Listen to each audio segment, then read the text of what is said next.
Hello and welcome. आज के session में हम लोग देखेंगे कि जब एक रजिस्टर से करंट फ्लो होता है तो उसके अक्रॉस पोटेंशियल कैसे ड्रॉप होता है। जैसा कि आप लोग देख पा रहे होंगे इस फिगर में पॉइंट बी और सी के बीच में एक रजिस्टर आर लगाया हुआ है और जब इस आर से करंट आई फ्लो होता है ना तो यहाँ पे पोटेंशियल ड्रॉप हो रहा है। तो इस फिगर में देखिए पॉइंट बी डायरेक्टली कनेक्टेड है positive terminal of the battery, point C directly connected है negative terminal of the battery. It means कि पॉइंट बी का जो पोटेंशियल होगा ना वो V वोल्ट होगा और पॉइंट सी का जो पोटेंशियल है वो 0 वोल्ट है। तो जब करंट I फ्लो हो रहा है पॉइंट बी से सी के बीच में तो यहाँ पे पोटेंशियल ड्रॉप हो रहा है V का, VB माइनस VC। तो ये जो पोटेंशियल ड्रॉप हो रहा है ना VB minus VC which is equals to V, ये R कर रहा है, ये रजिस्टर कर रहा है पोटेंशियल ड्रॉप। तो आज के सेशन में हम लोग यही समझेंगे कि ये potential drop across the register हो कैसे रहा है। तो इस चीज को समझने से पहले सबसे पहले हम लोग पोटेंशियल को थोड़ा सा समझेंगे। पोटेंशियल होता क्या है? तो पोटेंशियल होता है it's ability to do work. तो in our case it is ability to do work in moving a charge या तो फिर इलेक्ट्रॉन। तो जैसा कि इस सर्किट में पॉजिटिव चार्ज या तो फिर ऑपोजिट डायरेक्शन में इलेक्ट्रॉन मूव कर रहा है तो उसके कारण से ये करंट है। ठीक है, तो हम लोग तो इन आवर केस पोटेंशियल क्या हो गया? It's ability to do work in moving charge या फिर इलेक्ट्रॉन। तो सपोज करते हैं लेट्स से कि इस V का जो इस V का जो वोल्टेज है ना इस सेल या फिर जो बैटरी है उसका वोल्टेज है 6 वोल्ट और इस रजिस्टर का जो वैल्यू है वो है हमारा 6 ओम। तो from Ohm's law V equals to I R या तो फिर I is equals to V by R. तो यहाँ से हमारा क्या आ गया? I is equals to 1 ampere. और हम लोग जानते हैं कि एक सर्किट में जब करंट बढ़ता है ना तो उसका रजिस्टर घटता है तभी उस सर्किट का करंट बढ़ता है। तो इसका मतलब क्या हुआ कि resistor, it means resistance is the restriction, मतलब restriction offered by resistor against flow of charge. इसका मतलब ये है कि ये जो रजिस्टर है ना ये रजिस्टर ये चार्ज को इस डायरेक्शन में फ्लो होने से रेस्ट्रिक्ट कर रहा है।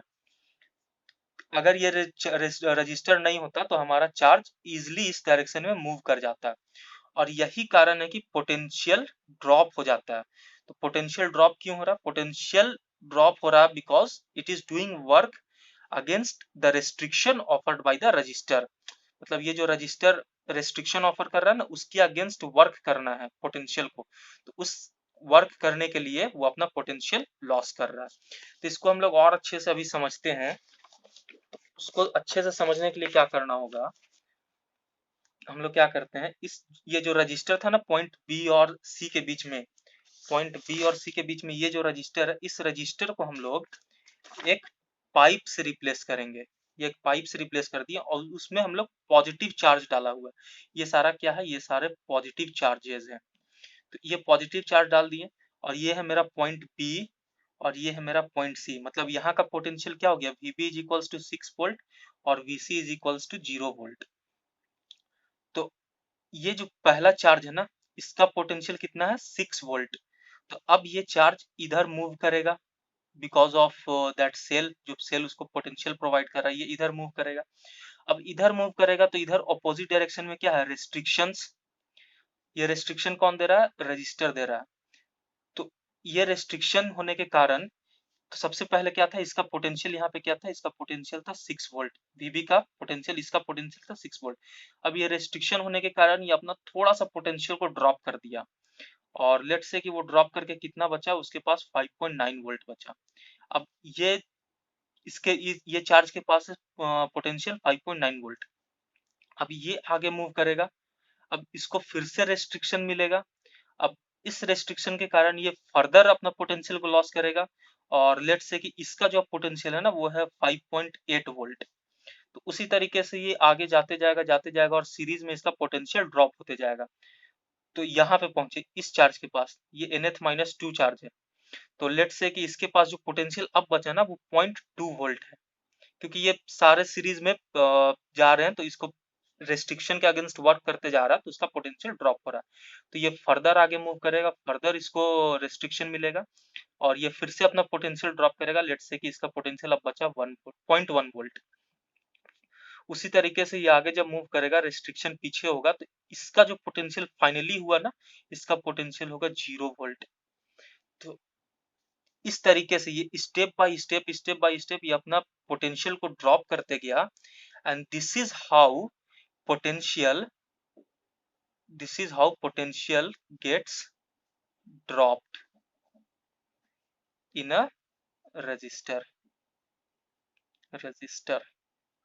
तो इस तरीके से पोटेंशियल स्टेप बाय स्टेप एक रजिस्टर में ड्रॉप होता है, और पोटेंशियल ड्रॉप हुआ टू मेंटेन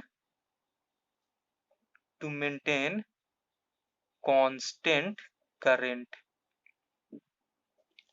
ठीक है, अगर ये पोटेंशियल ड्रॉप नहीं होता ना, तो उसका करंट डिक्रीज हो जाता। यहाँ पे हम लोग देख रहे हैं कि constant current I equals to 1 ampere flow हो रहा थ्रू आउट द रजिस्टर। तो वो I equals to 1 ampere flow हो रहा, तो उसमें लॉस क्या जा रहा है रजिस्टर के अगेंस्ट, उसका पोटेंशियल। अगर पोटेंशियल ड्रॉप नहीं होता तो फिर हमारा करंट ड्रॉप हो जाता। ठीक है, तो इसको हम लोग और अच्छे से ऐसे समझ सकते हैं, हम लोग इसमें वर्क एनालॉजी को यूज करके समझ सकते हैं। जैसे कि ये एक कुली है, ये कुली वर्क कर रहा है, ये अपना लोड को कैरी कर रहा है, ये लोड को कैरी करके आगे चल रहा है। तो ये आगे चल रहा है, तो ये फ्रिक्शन इसको पीछे की तरफ ले जाएगा, मतलब फ्रिक्शन इसमें पीछे लग रहा है, तो ये वर्क कर रहा है फ्रिक्शन के अगेंस्ट। ये पुली फ्रिक्शन के अगेंस्ट वर्क कर रहा है। तो while doing work against this friction, coolie loses his potential. मतलब ये वर्क जब फ्रिक्शन के अगेंस्ट कर रहा है, तो कुली अपना थोड़ा सा क्षमता या अपना ताकत थोड़ा सा खोएगा, और वो थक जाएगा, ही गेट्स टायर्ड। तो उसका क्या हुआ, वर्क करने में उसका पोटेंशियल डिक्रीज हुआ। Similarly electric potential gets dropped while doing work against restriction offered by the resistor. ठीक है, तो this is how potential gets dropped. Okay, so इस तरीके से पोटेंशियल रजिस्टर का ड्रॉप होता है। तो आई होप ये आप लोगों को समझ में आया होगा। Thank you.